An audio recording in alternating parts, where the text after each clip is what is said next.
ನಮಸ್ಕಾರ, ಕನ್ನಡ ಒನ್ಗೆ ಸ್ವಾಗತ. ನಾನು ಭಾಗ್ಯನಾರಾಯಣ ಬೊಗ್ಗವರಪು. ಗೋವಿನ ಹೆಸರಿನಲ್ಲಿ ಈ ದೇಶದಲ್ಲಿ ನಡೆಯುವಂತಹ ಕ್ರೌರ್ಯ ಜಗತ್ತಿನ ಯಾವ ಭಾಗದಲ್ಲಿಯೂ ಯಾವ ಪ್ರಾಣಿಯ ವಿಚಾರದಲ್ಲಿಯೂ ಕೂಡ ನಡೆಯಲ್ಲ.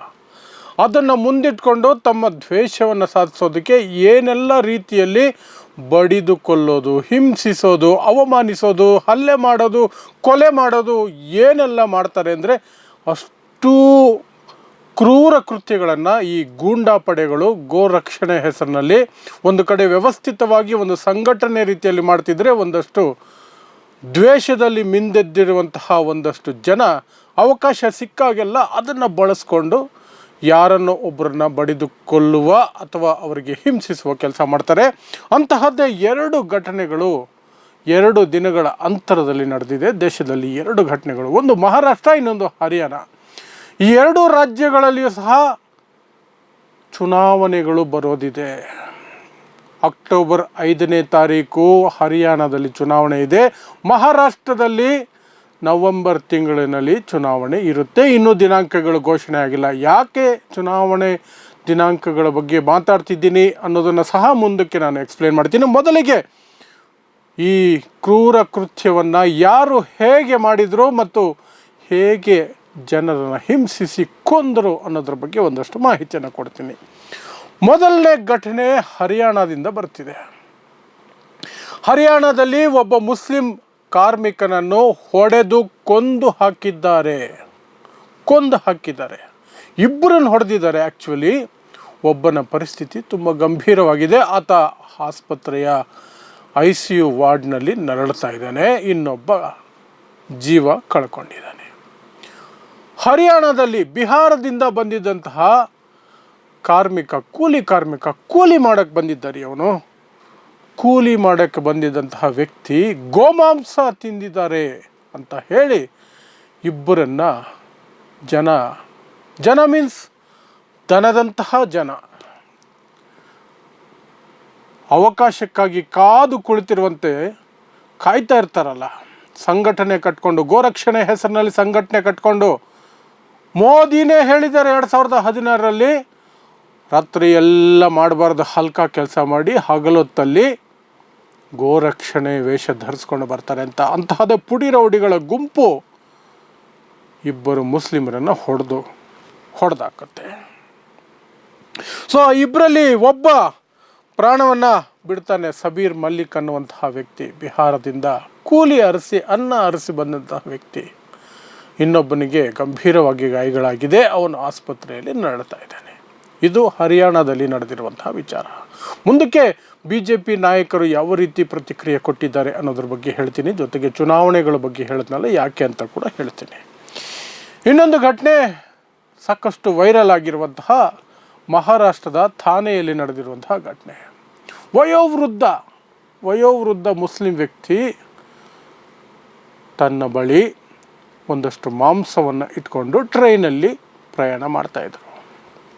ಇನ್ನೇನು ಅವರ ಸ್ಟೇಷನ್ ಹತ್ರ ಇಳಿಬೇಕು ಅನ್ನೋಷ್ಟೊತ್ತಿಗೆ ಕವರ್ ಪಕ್ಕಕ್ಕೆ ಸರಿದು ಆ ಟ್ರಾನ್ಸ್ಪರೆಂಟ್ ಡಬ್ಬದಲ್ಲಿದ್ದಂತಹ ಮಾಂಸ ಕಂಡು ಬಂತು. ಆತ ಸಾಕಷ್ಟು ರೀತಿಯಲ್ಲಿ ಎಕ್ಸ್ಪ್ಲೇನ್ ಮಾಡ್ತಾರೆ. ಇದು ಹಸುವಿನ ಮಾಂಸ ಅಲ್ಲ, ಎಮ್ಮೆ ಮಾಂಸ ನಮ್ಮ ದೇಶದಲ್ಲಿ ಇಲ್ಲೀಗಲ್ ಅಲ್ಲ, ಮಹಾರಾಷ್ಟ್ರದಲ್ಲೂ ಇಲ್ಲೀಗಲ್ ಅಲ್ಲ, ಉತ್ತರ ಪ್ರದೇಶಲ್ಲೂ ಇಲ್ಲೀಗಲ್ ಅಲ್ಲ, ಗುಜರಾತಲ್ಲೂ ಇಲ್ಲೀಗಲ್ ಅಲ್ಲ, ಎಲ್ಲೂ ಇಲ್ಲೀಗಲ್ ಅಲ್ಲ. ಆದರೆ ಕೇಳಬೇಕಲ್ಲ, ದ್ವೇಷದ ತೆವಲು, ದೇಶದ ಕಜ್ಜಿ ಹಿಡಿದಿರುವಂತಹ ಒಂದು ರೀತಿಯ ಕಜ್ಜಿ ನಾಯಿಗಳು ಅಂತಲೇ ಕರಿಬೇಕು. ಅವ್ರಿಗೆ ಅವಕಾಶ ಸಿಕ್ಕಿದ್ರೆ ಮುಸ್ಲಿಮರನ್ನು ಹಿಂಸಿಸೋದಕ್ಕೆ ಬಿಡ್ತಾರ? ಹಿಡ್ಕೊಂಡು ಪಾಪ ಆ ವಯಸ್ಸಾದ ವ್ಯಕ್ತಿಯನ್ನು ಮನಸ್ಸೋ ಇಚ್ಛೆ ಥಳಿಸ್ತಾರೆ. ಕಣ್ಣು ಕೆಂಪಾಗೋವ್ರಿಗೆ ಥಳಿಸ್ತಾರೆ, ದೃಷ್ಟಿ ಮಂದ ಆಗೋವ್ರಿಗೂ ಥಳಿಸ್ತಾರೆ, ಹಿಂಸೆ ಮಾಡ್ತಾರೆ. ಅಷ್ಟು ಮಾತ್ರ ಅಲ್ಲ, ಆ ವೃದ್ಧನ ಜೇಬಲ್ಲಿದ್ದಂತಹ 2800 ರೂಪಾಯಿ ಹಣವನ್ನು ಸಹ ದರೋಡೆ ಮಾಡ್ತಾರೆ, ಲೂಟಿ ಮಾಡ್ತಾರೆ. ಆ ವೃದ್ಧನ ಫೋನ್ ಕಿತ್ಕೊಂಡು ಅದನ್ನು ಅನ್ಲಾಕ್ ಮಾಡುವಂತ ಮತ್ತೆ ಹಲ್ಲೆ ಮಾಡ್ತಾರೆ. ಅನ್ಲಾಕ್ ಮಾಡಿಸಿ ಆ ವೃದ್ಧನ ಫೋನಿಂದಾನೇ ಈ ವಿಡಿಯೋವನ್ನು ವೈರಲ್ ಮಾಡ್ತಾರೆ. ಅಷ್ಟು ದುರಹಂಕಾರ, ಅಷ್ಟು ಧೈರ್ಯ. ಯಾಕೆಂದರೆ ನಮ್ಮದೇ ಮನಸ್ಥಿತಿಯ ಸರ್ಕಾರ ಇದೆ, ಕೇಂದ್ರದಲ್ಲೂ ಅದೇ ಸರ್ಕಾರ ಇದೆ, ಮಹಾರಾಷ್ಟ್ರದಲ್ಲೂ ಅದೇ ಸರ್ಕಾರ ಇದೆ. ನಾವು ಏನು ಬೇಕಾದರೂ ಮಾಡಬಹುದು. ನಮ್ಮಿಷ್ಟ ಅನ್ನುವಂತಹ ದುರಹಂಕಾರ, ಹೊಡೆದು ಬಡಿದು ಆತನನ್ನು ಹಿಂಸಿಸಿ ಕೊನೆಗೆ ಟ್ರೈನಿಂದ ಆತನ ಸ್ಟೇಷನ್ ಬಂದರೂ ಕೂಡ ಇಳಿಯೋದಕ್ಕೆ ಬಿಡೋದಿಲ್ಲ. ಹೋಗ್ತಾ ಇರುವ ಟ್ರೈನಿಂದ ಎಸ್ದು ಬಿಡಬೇಕು ಅಂತ ಪ್ಲ್ಯಾನ್ ಮಾಡ್ಕೊಳ್ತಾರೆ. ಎಸ್ದು ಬಿಡಬೇಕು ಇವನನ್ನು ಅಂತ ಪ್ಲ್ಯಾನ್ ಮಾಡ್ಕೊಳ್ತಾರೆ. ಆದರೆ ಬೇರೆ ಒಂದಷ್ಟು ಜನ ಬೇಡ, ತುಂಬ ವಯಸ್ಸಾಗಿದೆ, ಹಂಗೆಲ್ಲ ಮಾಡಬೇಡಿ ಅಂತ ಹೇಳಿದ್ದಕ್ಕೆ ಪಾಪ ಆ ವಯಸ್ಸಾದ ವ್ಯಕ್ತಿ ಇವತ್ತು ಜೀವಂತವಾಗಿ ಇರೋದಕ್ಕೆ ಸಾಧ್ಯ ಆಗಿದೆ. ಇಲ್ಲದೆ ಹೋದರೆ ಟ್ರೈನಿಂದ ಎಸೆದು ಕೊಂದೇ ಬಿಟ್ಟಿರೋರು, ಸುದ್ದಿನೇ ಆಗ್ತಿರ್ಲಿಲ್ವೇನೋ, ಆತ್ಮಹತ್ಯೆ ಅಂದ್ಬಿಟ್ಟು ಮುಗಿಸ್ಬಿಟ್ಟಿರೋರೇನೋ ರೈಲ್ವೆ ಪೊಲೀಸವರು. ಆದರೆ ಈಗ ಅದು ವೈರಲ್ ಆಗಿರೋದ್ರಿಂದ ಎಲ್ಲ ಕಡೆಯೂ ಸಹ ಅದು ಚರ್ಚೆ ಆಗ್ತಿದೆ. ಛೀ ಥೂ ಅಂತ ಉಗಿತಾ ಇದ್ದಾರೆ. ಆದರೆ ಇದು ನಾರ್ಮಲ್ ಇವ್ರಿಗೆ, ಇದೇನು ಇವತ್ತಿನ ಕತೆ ಅಲ್ಲ. ಕಳೆದ 10 ವರ್ಷಗಳಲ್ಲಿ ಈ ಥರದ್ದು ನೂರಾರು ಘಟನೆಗಳು, ಸಾವಿರಾರು ಹಲ್ಲೆಗಳು, 10 ಕೊಲೆಗಳು ನಡೆದು ಹೋಗಿದೆ. 10 ಕೊಲೆಗಳು ನಡೆದು ಹೋಗಿದೆ. ಸೊ ಇದರ ನಡುವೆ ನರೇಂದ್ರ ಮೋದಿಯವರು 2016ರಲ್ಲಿ ಮಾಡಿದಂತಹ ಭಾಷಣ ಒಂದು ಈಗ ಅದರ ಜೊತೆಗೇ, ಈ ಘಟನೆಯ ಜೊತೆಗೇ ವೈರಲ್ ಆಗ್ತಿದೆ. ಆ ಭಾಷಣದಲ್ಲಿ ಅವತ್ತು ನರೇಂದ್ರ ಮೋದಿ, ಯಾಕಂದರೆ ಸುಮಾರು ಜನರನ್ನು ತುಂಬ ಹಿಂಸಿಸಿ ಕೊಂದಿದ್ರು. 2-3 ಘಟನೆಗಳು ಬ್ಯಾಕ್ ಟು ಬ್ಯಾಕ್ ಆಗಿತ್ತು. ನರೇಂದ್ರ ಮೋದಿ ಅಧಿಕಾರಕ್ಕೆ ಬಂದ ತಕ್ಷಣವೇ 1-2 ವರ್ಷದಲ್ಲಿ ಗೋಮಾಂಸದ ಹೆಸರಿನಲ್ಲಿ ಹಿಂಸೆ ಉತ್ತುಂಗಕ್ಕೆ ಹೋಗ್ಬಿಟ್ಟಿತ್ತು. ಎಲ್ಲ ಕಡೆಯಿಂದಲೂ ಕೂಡ ಅದರ ಬಗ್ಗೆ ಟೀಕೆಗಳು ಬರ್ತಾಯಿತ್ತು. ಅಂತಾರಾಷ್ಟ್ರೀಯ ಮಟ್ಟದಲ್ಲಿ ಮಾನ ಹರಾಜಾಗ್ತಾಯಿತ್ತು ದೇಶದ್ದು. ಹಾಗಾಗಿ ನರೇಂದ್ರ ಮೋದಿ ಮಾತಾಡಲೇಬೇಕಾಯಿತು. ಅವತ್ತು ಒಂದು ಡೈಲಾಗ್ ಹೊಡೆದಿದ್ರು, ರಾತ್ರಿಯೆಲ್ಲ ಅನಾಚಾರ ಮಾಡಿ, ಮಾಡಬಾರ್ದು ಕೆಲಸಗಳನ್ನು ಮಾಡಿ, ಹಗಲೊತ್ತಲ್ಲಿ ಇವರು ಗೋರಕ್ಷಕರ ಹೆಸರಿನಲ್ಲಿ ವೇಷ ಧರಿಸ್ಕೊಂಡು ಜನರ ಮೇಲೆ ಹಿಂಸೆಗಿಳಿತಾರೆ. ಇವರಿಗೆ ಗೋವಿನ ಮೇಲೆ ಅಷ್ಟು ಪ್ರೀತಿ ಇರೋದು ನಿಜಾನೇ. ಆದರೆ ಗೋವು ಹೆಚ್ಚು ಸಾಯ್ತಾ ಇರೋದು ಕಸಾಯಿ ಖಾನೆಯಲ್ಲೆಲ್ಲ, ಆದರೆ ಪ್ಲಾಸ್ಟಿಕ್ ತಿಂದು ಅದನ್ನು ತಡೀಲಿ ಅಂತ ಮೋದಿ ಬಹಳ ದೊಡ್ಡ ಶಾಂತಿಧೂತನ ಹಾಗೆ ಅವತ್ತು ಮಾತಾಡ್ಬಿಡ್ತಾರೆ. ಆದರೆ ಅದರ ಮಾತಿನ ಅರ್ಥ ಏನು, ಹಿನ್ನೆಲೆ ಏನು, ಮೋದಿ ಆ ಮಾತುಗಳನ್ನು ಯಾವ ರೀತಿ ಆಡಿದ್ರು ಅದು ನಮಗೆ ಸ್ಪಷ್ಟವಾಗಿ ಗೊತ್ತು. ಯಾಕೆ, ಯಾವ ಒತ್ತಡದಲ್ಲಿ ಮಾತಾಡೋದು ಅದೆಲ್ಲ ಸ್ಪಷ್ಟವಾಗಿ ಗೊತ್ತು. ಆದರೆ ಅವತ್ತು ಆ ಮಾತುಗಳು ಬಂದಿತ್ತು. ಆದರೆ ಅದೇನಾದರೂ ಎಫೆಕ್ಟ್ ಆಯಿತಾ? ಖಂಡಿತ ಇಲ್ಲ. ಮಹಾರಾಷ್ಟ್ರ ಮತ್ತು ಹರಿಯಾಣದಲ್ಲಿ ನಡೆದಿರುವಂತಹ ಈ 2 ಘಟನೆಗಳು ನಮಗೆ ಸ್ಪಷ್ಟವಾಗಿ ಹೇಳುತ್ತೆ ಅದು ಯಾವ ಎಫೆಕ್ಟು ಆಗಿಲ್ಲ.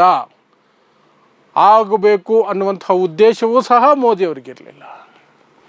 ಸ್ವತಃ ಅವರ ಭಾಷಣಗಳಲ್ಲೇ ಮುಸ್ಲಿಮರನ್ನು ಟೀಕೆ ಮಾಡುವಂತಹ, ದ್ವೇಷ ಬಿತ್ತುವಂತಹ ಭಾಷಣಗಳನ್ನು ಸ್ವತಃ ಪ್ರಧಾನಮಂತ್ರಿನೇ ಮಾಡ್ತಿರ್ಬೇಕಾದ್ರೆ ಇನ್ನು ಅವರ ಭಕ್ತರು ಅಂತ ಹೇಳ್ಕೊಂಡು ಓಡಾಡುವಂತಹ ರೌಡಿ ಪಡೆಗಳು ಇನ್ನೇನು ಮಾಡ್ತವೆ? ಇದನ್ನೇ ಮಾಡ್ತವೆ. ಇನ್ನು ಹರಿಯಾಣದಲ್ಲಾದಂತಹ ಘಟನೆಯಲ್ಲಿ 5 ಮಂದಿಯನ್ನು ಅರೆಸ್ಟ್ ಮಾಡಿದ್ದಾರೆ. ಅಲ್ಲಿನ ಮುಖ್ಯಮಂತ್ರಿ ಒಂದು ಹೇಳಿಕೆ ಕೊಟ್ಟಿದ್ದಾರೆ. ನಯಾಬ್ ಸಿಂಗ್ ಸೈನಿ ಹೊಸದಾಗಿ ಮುಖ್ಯಮಂತ್ರಿ, ಹೊಸದಾಗಿ ಒಂದು 6 ತಿಂಗಳು 7 ತಿಂಗಳು ಆಗಿದೆ ಅವರು ಮುಖ್ಯಮಂತ್ರಿಯಾಗಿ. ಅವರು ಒಂದು ಹೇಳಿಕೆಯನ್ನು ಕೊಡ್ತಾರೆ. ಹೆಂಗೆ ಅಡ್ಡಗೋಡೆ ಮೇಲೆ ದೀಪ ಇಟ್ಟು ಕೊಡ್ತಾರೆ ಅಂದರೆ, ಗೋವಿನ ವಿಚಾರದಲ್ಲಿ ತುಂಬ ಜಾಗರೂಕರಾಗಿರಬೇಕು, ನಮಗೆ ಅದು ಭಾವನಾತ್ಮಕ ವಿಚಾರ. ಅಂತಹ ವಿಚಾರದಲ್ಲಿ ಏನಾದರೂ ಸುದ್ದಿಗಳು ಬಂದಾಗ ಹಳ್ಳಿಯ ಜನರನ್ನು ಹತೋಟಿ ಮಾಡೋಕ್ಕಾಗತ್ತಾ? ಅವರು ಯಾರು ಮಾತಾದರೂ ಕೇಳ್ತಾರ? ಅಲ್ಲಿ 2 ವಿಚಾರ ಇದೆ. ಒಂದು, ಹಿಂಸೆಗೆ ಇಳಿಯುವವರನ್ನು ಒಂದು ರೀತಿ ಸಮರ್ಥನೆ ಮಾಡ್ಕೊಂಡಂಗೆ ಆಯ್ತಿದ್ರು. ಇನ್ನೊಂದು ದೊಡ್ಡ ಸುಳ್ಳಿದೆ, ಅಲ್ಲಿ ಹಲ್ಲೆ ಮಾಡಿದ್ದು, ಕೊಲೆ ಮಾಡಿದ್ದು ಗ್ರಾಮಸ್ಥರಲ್ಲ,